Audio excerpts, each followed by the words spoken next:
The defender extender pads are going to allow you to teach your players to shoot the ball up high off the board like this. Here we're slapping the backboard. I'm getting up above the rim. No girl's going to ever see this in high school basketball, and probably not even in college. And for boys, it's the same. How many times does somebody really ever slap the backboard? Well, you can do it every time in practice and simulate somebody getting up that high, which is going to force them to learn to shoot the ball up high off the board, which means they're going to be able to shoot the ball over just about anybody they ever face. Another great use of the defender extender pads is to use them to what we do a drill called unlocking the door. So when you drive to the hoop, the pads are out, and as the player dribbles by, they sweep their hand through to hit the pad and knock it away, which simulates the defender's hand. Now we use the pads because it does hurt when you get hit in the forearm a lot as a coach. So you can hold the pads out, it's safe for the player and the coach, and then you actually use that method in a game. Now here's another benefit you're going to get to using the pads.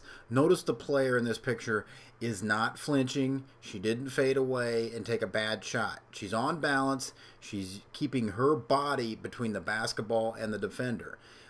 If you have somebody who's not used to contact and training with contact, they're going to flinch, they're going to duck, they're going to go off balance and throw up some crazy shot. So training with pads like this teaches kids to embrace contact and not be afraid of it, which is very important. You can't be flinching, ducking, and shooting off balance if you're going to be a good player. Here's just another really quick use of the pads. You can put the pads out so the dribbler works on getting low, getting their shoulder to the defender's hip.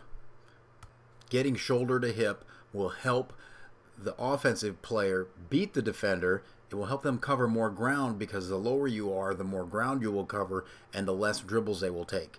Whereas a lot of players will stand almost straight up and take 2 or 3 dribbles to cover a distance they could actually get to in just one dribble.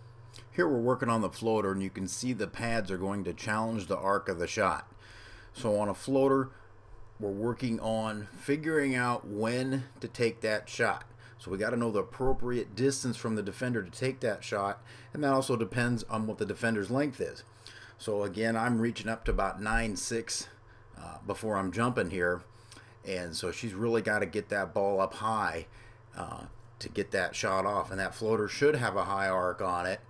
And if she can get it over the pads where I'm jumping up over 10 feet in the air within a few feet of her, she should be able to get this shot off against anybody. Again, here you can see any finishing move is great to use the defender extender pads with.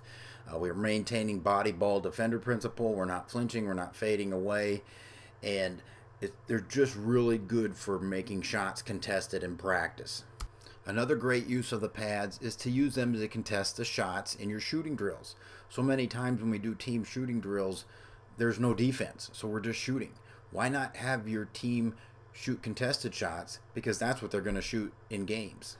Another great use is also playing one-on-one with the defender extender pads. Whether you're a trainer, coach, or just another player, you can contest the drive with one stick down at the bottom, and you can put the other one high to contest the shot. Now that player has to figure out how to create space and to create a shot.